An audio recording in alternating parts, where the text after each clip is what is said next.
Listo, ya iniciamos entonces con la grabación. Voy a proyectar la pantalla y ya empezamos.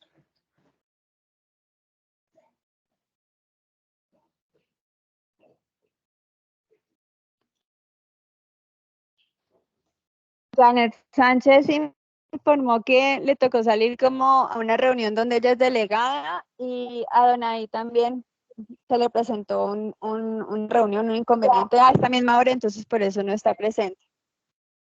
Ok. Bueno, ¿me confirman si pueden ver la pantalla correctamente?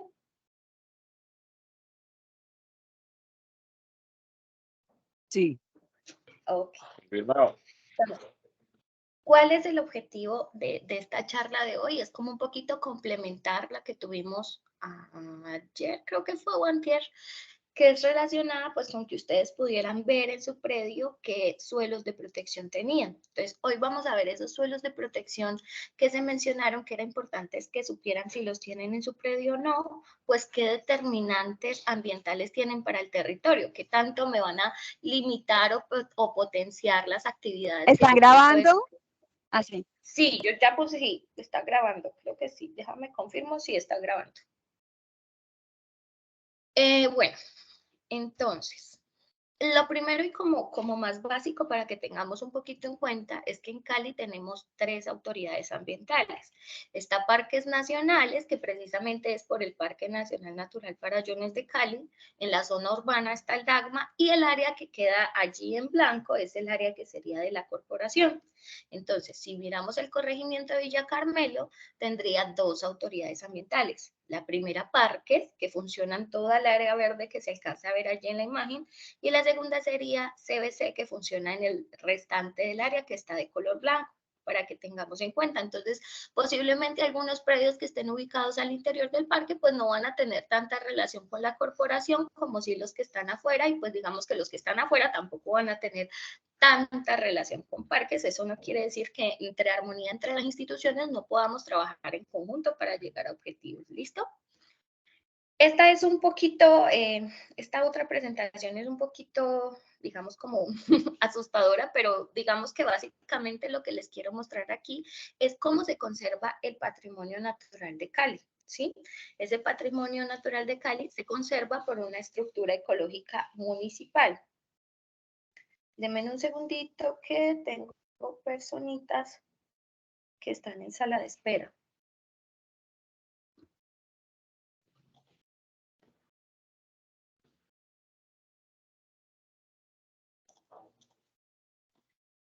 Juan, te voy a poner como... Ay, creo que no puedo. Ayudante, hágalo. ¿Sí? ¿Tú sí le puedes dar a aceptar a las personas que van ingresando? Que no sé si, porque no estás como administrador, no sé si se puede. Allá, allí.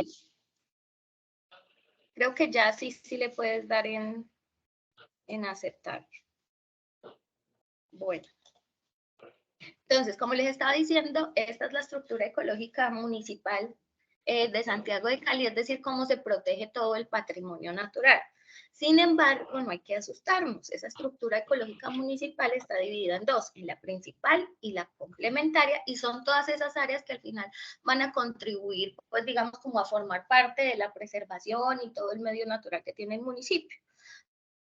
En este caso, para el distrito Santiago de Cali, para Villa Carmelo, el corregimiento de Villa Carmelo, solamente vamos a tener en cuenta las que están subrayadas. ¿Por qué? Porque digamos que son las que pueden tener más limitantes a nivel del territorio y que se encuentran dentro del corregimiento. Entonces aquí señalamos el Parque Nacional Natural, que pues ya sabemos que es Farallones de Cali, como les mostré ahorita. La Reserva Forestal Protectora, que a pesar de que en Cali tenemos 3, en Villa Carmelo solamente tenemos una, que ahorita la vamos a ver, los suelos de protección forestal, que ya les voy a explicar cuáles son, y las áreas forestales protectoras del recurso hídrico, es decir, cuáles, estos que están aquí.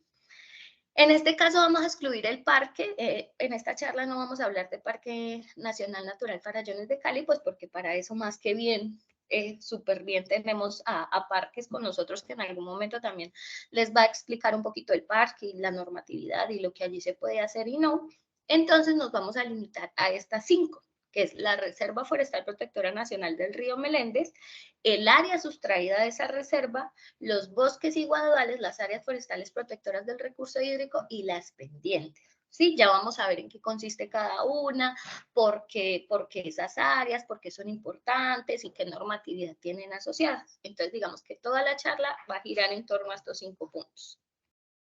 Y empezamos con el primero y uno de los más importantes, que es la Reserva Forestal Protectora Nacional del Río Meléndez.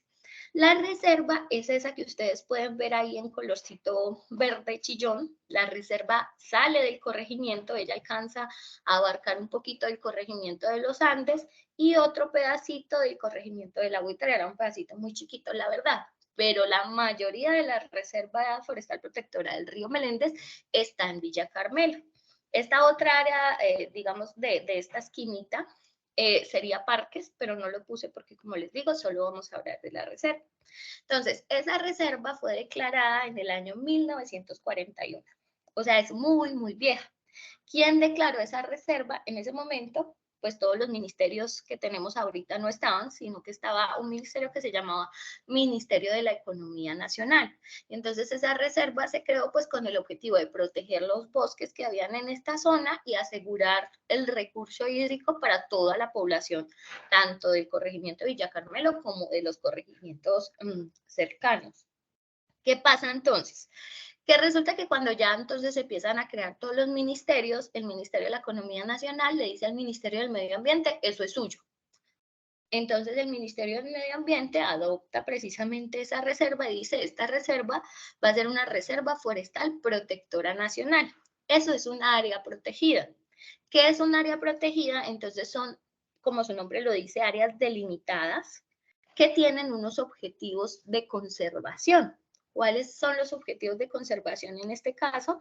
Son precisamente todo el drenaje, todo el drenaje hídrico que tenemos en la zona, las coberturas vegetales y pues digamos que todas las actividades que se desarrollan allí son de sustento para todos los habitantes.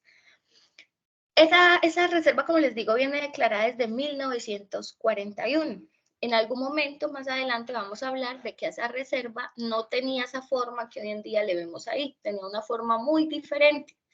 Entonces, ¿qué pasa? Que el Ministerio de Medio Ambiente, como es quien declara la reserva, en 2017 dijo, vamos a precisar los límites. ¿En qué consiste esa precisión de límites? En que ellos cartográficamente se basan bien por dónde es que dijeron que la reserva iba a ir, que si por la quebrada tal, que si a la altura tal, y digamos como que lo que hacen es construir bien ese polígono. Eso lo hicieron con la resolución 2247 del 2017. ¿Qué pasa entonces con la reserva? La reserva es de carácter nacional. Por ser nacional, quien la declara, quien cambia los límites de los polígonos, quien dice aquí es o aquí no es reserva, es el ministerio. Pero nosotros como corporación autónoma y como la reserva está en nuestra jurisdicción, somos quienes la administramos. ¿Qué quiere decir la administramos? Pues que somos los que controlamos qué sucede en la reserva. Aquí les quería mostrar para que más o menos vean cómo de viejita es la resolución y lo poquito que dice esa resolución. Realmente no dice nada. Yo creo que quienes han tenido de pronto en sus manitos resoluciones que otorga la corporación para talar un árbol o para hacer alguna vía o algo, son muchas páginas. Pero esta que es tan viejita, pues realmente solamente la resolución está compuesta de esas 2 columnas, no es más. Entonces, esas 2 columnas no nos dicen mucho de cuáles son o no son las actividades permitidas que se pueden desarrollar en el área de reserva. De todas formas, como me había dicho Dianita, yo les voy a hacer una carpetica con toda esa normatividad, pero por si les quedan dudas, aquí abajito en el borde derecho inferior les va a estar apareciendo la normatividad relacionada como con los temas que les estoy hablando, por si pues tienen dudas. Entonces, ¿qué pasa con eso? Que como no sabemos mucho qué se puede hacer, resulta que quien nos dice qué se puede hacer y qué no se puede hacer en esa reserva es un documento que se llama el plan de manejo. Un plan de manejo es simplemente un instrumento para ordenar el territorio y saber qué actividades se pueden hacer y qué actividades no se pueden hacer. Ese plan de manejo le corresponde hacerlo a la corporación. Sin embargo, quien debe aprobar el plan de manejo y decir esto queda firme y así se va a hacer es el ministerio. La corporación ya realizó, esto se llama el documento técnico de soporte para el plan de manejo, que en palabras más, palabras menos, es el plan de manejo sin aprobación. La corporación ya lo realizó y ya se lo remitió al ministerio para que le hiciera revisiones. Sin embargo, ese documento fue remitido desde el año 2018 y a la fecha no tenemos respuesta, ¿sí? Entonces, ¿de qué consta ese plan de manejo? No les quise traer las actividades puntuales de en qué zonas sí y en qué zonas no, porque como no está aprobado, lo que yo les diga aquí puede cambiar de acuerdo a lo que el ministerio diga. Entonces el ministerio puede que diga, no estoy de acuerdo con esto, modifíquenme eso, y entonces lo que yo les diga aquí, pues al final no sería cierto. Pero entonces a grandes rasgos, ¿qué contiene ese plan de manejo?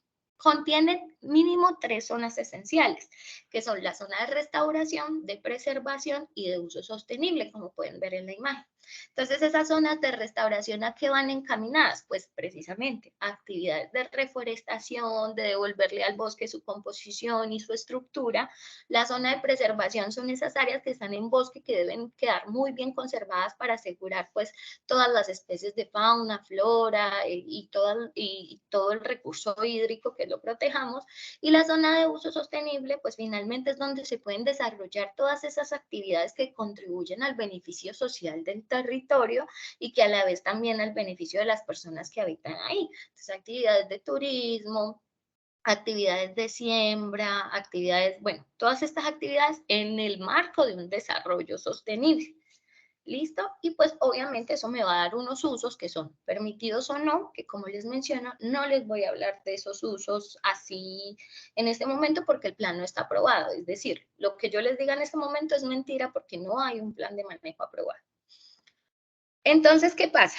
Que el ministerio dijo, pues mientras no haya plan de manejo, no podemos dejar que la gente haga lo que quiera ya, ¿cierto? Porque entonces también se estarían perdiendo los recursos que precisamente la reserva busca asegurar para ustedes, para quienes viven en el área. Entonces, dijeron, vamos a sacar una resolución, que es la resolución 1527 en el año 2012.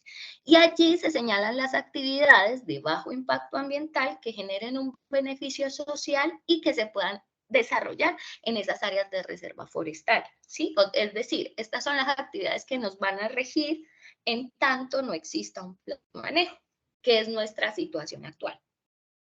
¿Qué pasa? Que resulta que esa resolución 1527 fue modificada después por la resolución 1274. Es decir, en realidad, el día de hoy, las actividades que se pueden desarrollar se consagran es en la 1274 del 2014, pero iniciaron con la anterior. ¿Qué actividades son estas? Estas actividades sin sustracción del área, ahorita les comento qué es una sustracción, pero estas actividades que yo puedo desarrollar sin ningún inconveniente, únicamente con aval del ministerio, y esto quiero que quede claro, la misma resolución 1274 en su artículo 5 expone que el ministerio es quien debe aprobar estas actividades, pero que sí se pueden desarrollar siempre y cuando ellos digan sí. Entonces dice, las inherentes son necesarias para adelantar la administración de las mismas por parte de la autoridad ambiental competente. Sí, esa es clara, allí no hay nada que decir. El montaje de infraestructura temporal para el desarrollo de actividades de campo que hagan parte de proyectos de investigación científica en diversidad biológica debidamente autorizados. Entonces, todas esas actividades que permiten conocer acerca del territorio, pues van a estar aprobadas. Las que hagan parte de programas o proyectos de restauración ecológica, recuperación, rehabilitación de ecosistemas en cumplimiento de un deber legal o las que emanen de un programa desarrollado por la corporación. Obviamente, siendo una reserva forestal protectora, lo que nos interesa es precisamente que haya un proceso de rehabilitación o recuperación de los bosques. Entonces, todas estas actividades se pueden desarrollar si son realizadas por la corporación o si son aprobadas, digamos, por el ministerio de acuerdo a lo que las personas piensen hacer allí. Tenemos la construcción de infraestructura para acueductos junto con las obras de captación. Obviamente no se puede desconocer, y esto es muy importante, que la reserva, a diferencia del parque, cabe la propiedad pública y privada. Entonces, como cabe la propiedad privada, pues las personas tienen derecho a gozar también de un ambiente sano y una vida digna al interior de la reserva. Entonces, digamos que por eso no se puede prohibir la infraestructura para los servicios básicos que tienen y tenemos las personas. También está el desarrollo de infraestructura para la recreación pasiva, el senderismo o la interpretación paisajística que no incluya estructuras duras, ¿sí? Entonces allí están todas estas unidades que pueden construir las unidades de turismo que ustedes necesitan, que no sé, de pronto una ramada para recibir los visitantes, pero acuerden siempre que no incluya estructuras duras. ¿Qué quiere decir esto? Pues que no vaya a ser totalmente en ladrillo, que sea algo ecológico y sostenible con el medio ambiente. El mantenimiento de las vías existentes siempre y cuando no varíen las especificaciones técnicas y el trazado de las mismas. Lógicamente, otra vez, como dentro de la reserva cabe la propiedad privada, pues obviamente las personas necesitan acceder a sus predios. Y la idea es que, digamos, estas vías puedan estar en unas buenas condiciones sin que eso implique ampliar las vías. La instalación de torres para antenas de telecomunicaciones, las zapatas de los estribos y anclajes de los puentes, las actividades relacionadas con investigación arqueológica, las ubicaciones de estaciones hidrometeorológicas y monitoreo ambiental y las actividades de exploración hidrogeológica. ¿Qué pasa con estas? Si ustedes ven, aquí nos tragamos algunas letras. Por ejemplo, aquí pasamos de la A a la C, nos tragamos la B. Resulta que las quité porque en la norma dice que cuando se trata de reservas forestales protectoras, esas actividades, en este caso la B y la E, no aplicarían para las reservas. Pero aquí están todas las actividades que se pueden desarrollar. Igualmente, esta información, si la quieren consultar, está en la 1274 del 2014 y próximamente en la carpeta compartida que Diana nos va a hacer el favor de darles con lo que yo les suministro. Ahora sí, vámonos con las obligaciones y prohibiciones que tienen los propietarios con la reserva. Lo primero y lo que necesitan saber es que el POT, el Acuerdo 373 del 2014, también tiene normatividad referente a la reserva y las cosas que allí se permiten y que no, ¿cierto? Dentro de estas quedó que en el área de la reserva no se permite la subdivisión predial. Esto es muy importante, tanto para que ustedes no vayan a vender territorios que las personas al final no vayan a poder tener, o que no vayan a poder, o que no vayan ustedes a comprar un territorio que a la final no les puedan adjudicar. Por ejemplo, tenemos este circulito que tengo aquí a la izquierda. Hagan de cuenta que ese circulito es un predio completo y que como matrícula inmobiliaria tiene esta que yo me inventé acá, 370111, ¿cierto? Resulta que supongamos que ese es mi predio y que yo tuve 2 hijos y como yo ya sé que prontamente voy a morir, voy a darle a mis hijos parte de ese terreno. Entonces yo simplemente digo, voy a dividir el predio y que queden 2 matrículas inmobiliarias independientes y a cada hijo le doy su predio. Pues resulta que eso en la zona de reserva no se puede. Nosotros, como corporación, junto con la Oficina de Instrumentos Públicos y la autoridad catastral del municipio, realizamos unas actuaciones de acuerdo a una sentencia que nos ordenó que nosotros en los folios de matrícula inmobiliaria, es decir, en los certificados de tradición de cada uno de los predios que están en reserva, teníamos que poner una anotación donde se prohibía la subdivisión. ¿Por qué se prohíbe la subdivisión en reserva?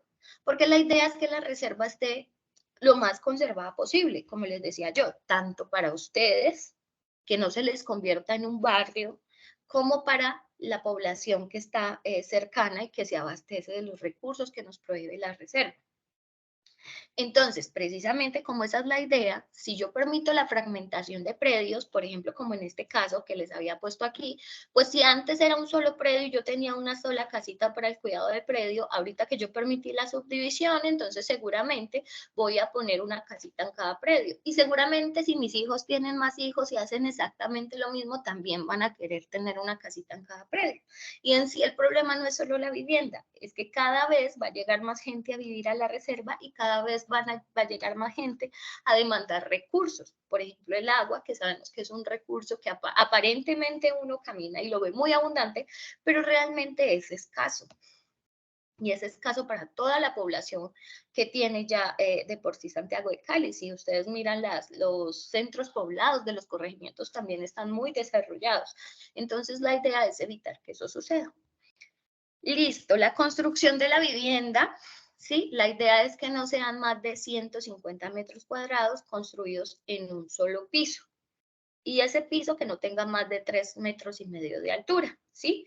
¿Qué quiere decir eso? Supongamos entonces que yo tengo mi casita y no pasa nada, pero supongamos que en algún momento yo tuve mi casa y la hice 2 pisos. ¿Eso quiere decir que la CBC va a llegar a tumbarme mi casa? No. ¿Eso quiere decir que el municipio va a llegar a tumbarme mi casa? No, porque ya se adopta lo que es preexistente. Si esto estaba preexistente, si esta casita que yo construí era preexistente al año en el que salió precisamente esta normatividad, que es en el 2014, nada, yo puedo tener mi casa porque no infringí ninguna norma. Si yo al día de hoy, digamos que yo, Marilyn, voy y me compro un terreno y me da por hacer una casa de 3 pisos, pues ya ahí sí, digamos, tendría yo inconveniente, pero si son preexistentes, no hay ningún inconveniente. Pero también la norma nos dice algo muy importante, y es que en los predios con extensiones iguales o mayores a 2 hectáreas se permitirá la construcción de obras para el desarrollo de las actividades diferentes a la vivienda. Es decir, que si mi predio tiene 3 hectáreas, por ejemplo, yo ya tengo mi casita de 150 metros cuadrados, entonces yo puedo construir 100 metros adicionales para, qué sé yo, quiero ser un auditorio porque yo tengo un programa de educación ambiental donde yo recibo visitantes y les doy una charla sobre la importancia de las aves y que miren mi predio y la conservación que yo tengo allí, ¿sí? O, por ejemplo, yo tengo un pequeño viverito que lo tengo allí al lado, una huerta con la que me abastezco para mi sustento diario, también lo puedo hacer. O tengo de pronto unas gallinitas ponedoras y las tengo en un corralito bien acomodadas, bien bonitas, que no me generen impactos ambientales, pues también lo puedo hacer. Listo, solamente se podrán llevar a cabo reparaciones locativas inherentes al mantenimiento de la infraestructura existente. Es decir, que si obviamente en mi casa el techo hasta que se cae, yo lo puedo acomodar. Si quiero cambiar, digamos, una pared que la tenía en bareque y la quiero poner en ladrillo porque conseguí dinero y quiero hacerlo, claro que lo puedo hacer, siempre y cuando no se aumente el área de construcción. Luego tenemos que el suelo de esta área protegida será destinado exclusivamente al abastecimiento o mantenimiento del uso racional de los bosques que en ella existan, garantizando la recuperación y supervivencia de los mismos, pues eso sí está más claro que el agua. Y la otra nos dice que los predios agrícolas que se encuentren en conflicto por uso de suelo en la reserva deberán iniciar un proceso de reconversión obligatorio, ¿sí? ¿Qué quiere decir eso? Supongamos que yo llevo en la reserva ya mucho tiempo y yo ahí tengo mi cultivo de café. Entonces yo tengo mi cultivo de café en mi medio de sustento, yo vivo en la reserva cabe la propiedad privada. No quiere decir que yo no lo pueda seguir desarrollando, no quiere decir que la CBC al otro día va a llegar con una motosierra a tumbarme todos mis palitos de café. No se trata de eso. Se trata más bien de que haya esa conciencia precisamente de que estamos en un área protegida y que podamos inventar sistemas agroforestales o silvopastoriles. Entonces yo sé que ustedes tienen más claro eso que nadie, pero pues de todas formas aquí está la imagencita. Entonces los sistemas silvopastoriles son precisamente donde yo tengo mi ganado, mis animales, pero en una matriz que tenga algo de cobertura vegetal, que no sea el potrero solo, que implique pues digamos como no sé, una infiltración más severa del suelo, una erosión, etcétera, etcétera. Y los agroforestales, pues es lo mismo. Tengo mi cultivo de café en una matriz también de bosque que genere un poco de cobertura. Entonces ahí se ven dibujitos y en la vida real las vacas se ven muy felices. Y el café también está bajo sombrío, ¿sí? Esto también es importante porque siendo Villa Carmelo como es muy turístico y como ustedes lo saben y todas las potencialidades que tienen el territorio, que ustedes las conocen mejor que nadie, este tema de los sistemas agroforestales y silvopastoriles también le dan un valor agregado a los productos. Entonces, también es importante que se considere, digamos, por esa área. El plan de manejo, cuando en algún momento, y crucemos los deditos que no se demore mucho en salir aprobado, también tiene consigo unos proyectos. No es solo que el plan de manejo me diga, estoy puesto, no, y listo, se acabó, no. También tiene asociados unos proyectos que van encaminados a estas cosas, precisamente, a ayudarle a toda la población que tiene su sistema agrícola, pues a mirar cómo lo podemos mejorar, si se le dan los árboles, si se dan insumos, si hay capacitaciones para las personas de turismo, si se genera el plan de turismo, si se les da visibilidad.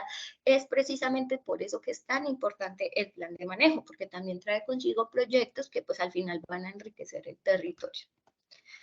Importante, muy importante, esto que lo sepan, la ley 1183 del 2008 nos dice que las reservas forestales son bienes imprescriptibles. ¿Qué quiere decir eso? Que no cabe la prescripción adquisitiva del dominio. Que en palabras más castizas es que si yo llevo mucho tiempo viviendo en el predio, así lleve los 10 años que me dice la norma para que me reconozcan el territorio, si es un predio que se encuentra en reserva, no aplica. ¿Sí? Esto es muy importante y es precisamente para poder conservar los recursos que allí están. Y con eso acabaríamos sobre el tema de reserva. Ya vamos a empezar con el tema del área sustraída. Hasta ahí quiero saber si de pronto tienen alguna pregunta sobre el tema de reserva.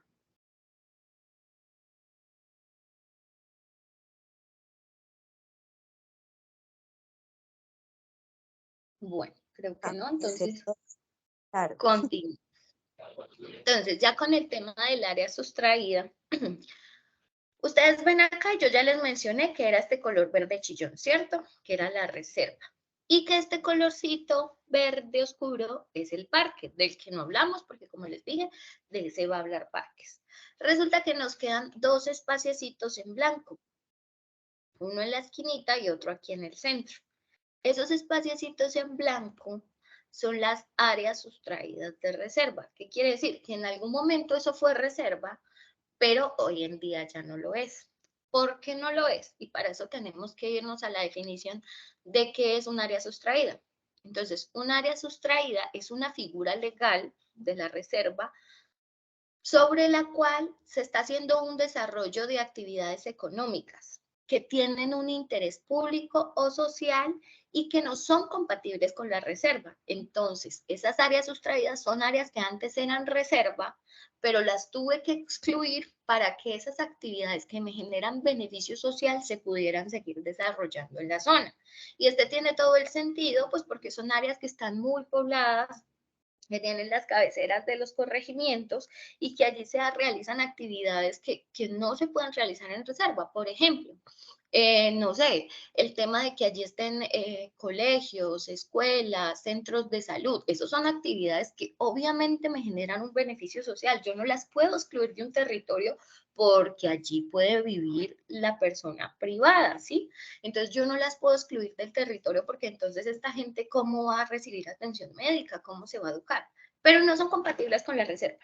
Entonces, ¿qué se puede hacer? Se hace una sustracción. Estas sustracciones fueron realizadas ya por el municipio, digamos que el municipio hizo esa solicitud y el ministerio, como el ministerio es quien la declara, aquí dice ante quién se tramita, como el ministerio es quien declaró esa reserva, el ministerio es quien debe hacer las sustracciones. Entonces, ¿ante quién se tramita una sustracción? Ante el ministerio. Ah, que es que yo tengo un predio y yo ahí quiero poner una fábrica de, no sé, una curtiembre, ¿cierto? De cueros. Entonces yo voy a tramitar una sustracción para yo poder hacer esa actividad porque resulta que eso en reserva no se permite. Ahí no le aplicaría la sustracción, porque la sustracción solo aplica para proyectos que sean de utilidad pública o interés social. Eso es muy importante tenerlo en cuenta. Aparte de eso, la sustracción no es un proceso que sea gratis, eso es un proceso que tiene costo. Y casi siempre el costo lo asume quien solicita la sustracción. En este caso lo asumió el ministerio el municipio cuando solicitó la sustracción de estas dos áreas. ¿Listo? Pero ¿de qué se puede hacer? Se puede hacer. Entonces, miren, esta es la resolución, que es la 126 del 98, con la cual se sustrajeron estas áreas, no solo de esta reserva, también de la reserva del río Cali, también de la reserva de la Elvira, que también las tenemos en Cali. Pero en el municipio, en el corregimiento de Villa Carmelo, solamente se sustrajeron estas dos áreas. Entonces, resulta Marilyn, parece que tiene gente en la sala de espera esperando a que autorices que entren a la reunión. Está saliendo aquí un letrero. Ya le doy. Listo. Creo que ya. Solamente tenía Eduardo. Listo. Entonces, Les está diciendo que esas áreas sustraídas de reserva también tienen algunos limitantes. Obviamente no van a ser tantos como estar en la reserva, pero de todas formas, como es un área que está circundante a la reserva, tiene que tener cierta protección, porque si no lo que va a empezar a suceder es que se me va a expandir esa frontera antrópica y también voy a terminar afectando la reserva y nuevamente afectando los recursos que a todos nos sirven. Entonces, para quienes estén en área sustraída de reserva, tenemos que la densidad máxima es de una vivienda por cada 2 hectáreas, ¿sí? Y el lote mínimo debe ser de 20.000 metros cuadrados. ¿Qué quiere decir eso? Que si yo tengo un lote de 10.000 metros cuadrados, ¿la CRC va a venir a quitármelo? No. Si ya es un lote que estaba antes del 2014, pues entonces seguramente, obviamente, lo puedo tener.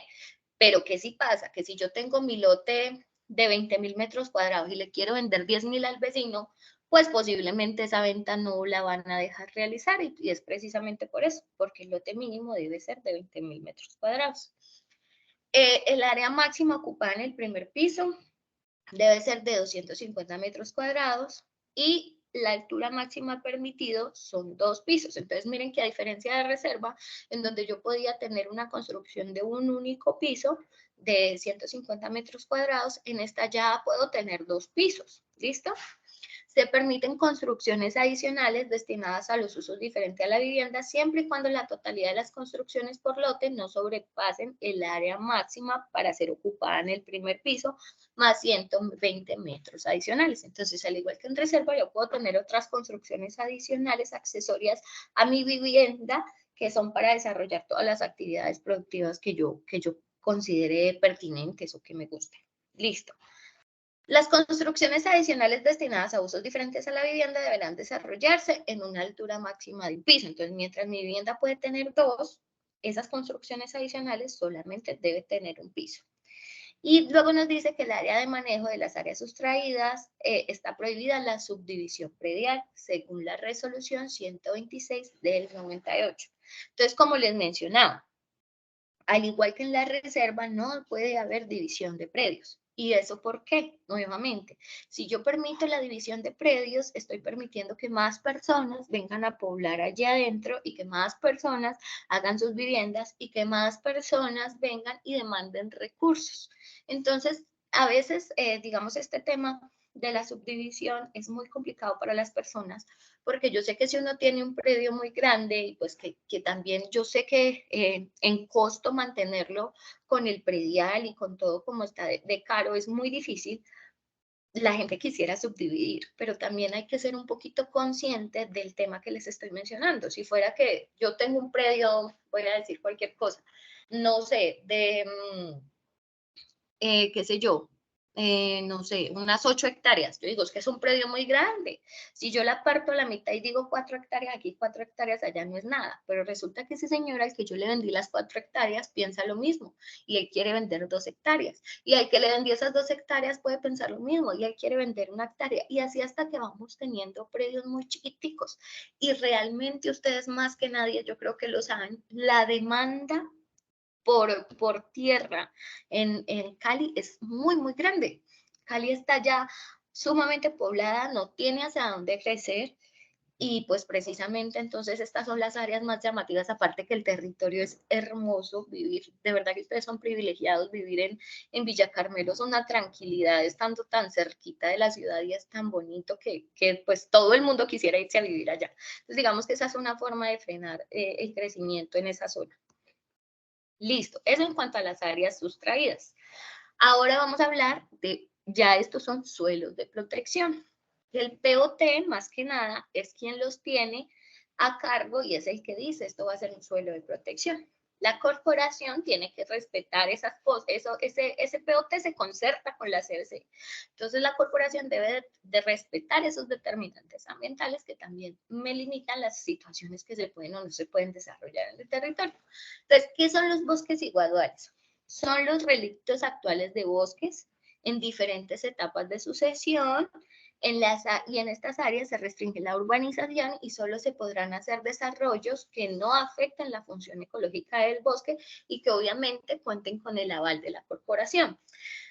Es lo que ustedes hacen. Yo sé que todos ustedes son muy respetuosos de los bosques y lo que me comentaban en las reuniones pasadas precisamente, que a veces tienen, digamos, como que ese problema de que las personas vienen a hacer sus caminatas, su turismo no regulado y que entran a estas áreas y afectan los bosques. Es precisamente eso, estos bosques también tienen pues la conservación de todo el recurso hídrico, entonces allí las actividades que se permiten son muy restringidas, son más orientadas a la contemplación, si existen senderos pues a recorrer, como les decía, sí, la contemplación y la obtención de frutos secundarios del bosque. ¿Qué son estos frutos secundarios del bosque? Pues obviamente las frutas que proveen los árboles, las cortezas, el látex, algunas flores que se pueden emplear y que podemos aprovechar. ¿Listo? Ahora, estas que son las áreas forestales protectoras del recurso hídrico. Primero les voy a decir cuál es la limitante y luego les digo más bien qué son. Entonces, ¿cuál es la limitante? Que todo propietario de predio que tenga áreas forestales protectoras del recurso hídrico debe mantener en cobertura boscosa estas áreas, ¿sí? Estas sí son, yo casi siempre digo ahí que las áreas forestales protectoras son intocables, como las mujeres de los mafiosos, eso sí, es preferible dejarlo siempre en bosque, allí solamente se permiten actividades de recuperación, de reforestación, y estas áreas forestales protectoras son las que nos van a garantizar la conservación del recurso hídrico. ¿Por qué? ¿Qué son estas áreas? Si esto lo ampliamos, se ve un poquito así. Las áreas forestales protectoras están encaminadas, como su nombre lo dice, a proteger el agua. Entonces, el agua, ustedes saben que la tenemos de dos maneras. Uno son los nacimientos. Entonces resulta que yo mido el centro de ese nacimiento y a ese nacimiento le mido 100 metros a la redonda. Es decir, que el área forestal protectora de ese nacimiento son esos 100 metros, ese aro verde que queda alrededor del puntico que sería mi nacimiento. Y se hace con eso, con el fin de que esa área esté siempre en cobertura boscosa y yo siempre tenga la garantía de ese recurso hídrico. Lo mismo sucede con los drenajes, que la norma es clara, dice que sean permanentes o no. O sea que no es solo que sea una quebrada que todo el tiempo lleve agua. A veces pueden ser esos drenajes de por donde discurre el agua cuando llueve y eso también tiene que tener un área forestal protectora. Entonces, esos son 30 metros a cada lado del cauce. Y eso me da esa franja de protección. Por eso es que se construye esta imagen así como ustedes la ven. En la imagen del centro tendríamos dos nacimientos y las áreas forestales protectoras precisamente de drenajes que tenemos aquí. Si ustedes ven, en el corregimiento de Villa Carmelo hay mucha área forestal protectora. Entonces, seguramente si ustedes ponen sus predios, aunque sea una colita, un pedacito, les va a quedar con área forestal protectora y esa es área que debemos conservar en bosque, para seguridad del recurso hídrico de todos. Finalmente, por último, ya con esta acabamos. Las pendientes también me limitan las actividades que yo puedo desarrollar y físicamente obviamente son muy limitantes. Yo no puedo construir, no puedo sembrar sobre, bueno, de poder ser en este mundo todo puede, pero pues la idea es que no, sobre una pared prácticamente, porque son pendientes de 35 grados o del 70%. Realmente son pendientes muy elevadas las que tiene esta protección. Y la idea es que esas pendientes se mantengan en bosque y sean exclusivas para la protección y conservación. Lógicamente, esto por el tema de riesgo de los deslizamientos, etcétera, etcétera. Entonces, ustedes acá pueden ver más o menos las pendientes de protección. En este caso, serían los suelos que se ven de color como fucsia y rojo. Y casi todas están más orientadas hacia la zona del parque. La reserva, si bien tiene algunos áreas que son pues con una pendiente bastante elevada, más que todo vemos que el terreno es quebrado y inclinado, pero no tiene esas pendientes que serían consideradas de protección. Y listo, eso sería todo por mi parte. Si tienen alguna pregunta, los escucho. Si de pronto algo no quedó claro, con gusto.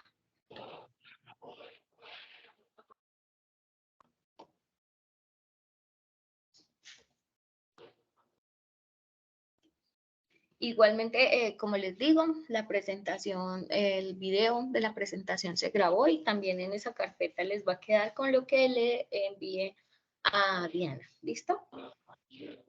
Voy entonces a detener la grabación. Marily,